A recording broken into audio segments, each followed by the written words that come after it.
part of my journey for the last 23 years has been pursuing and understanding and unpacking happiness.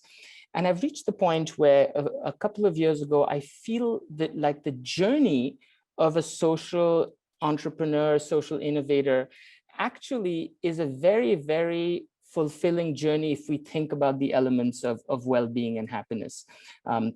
However, part of the impact that we aspire social entrepreneurs and social innovators to make is to create organizations where people can experience well-being.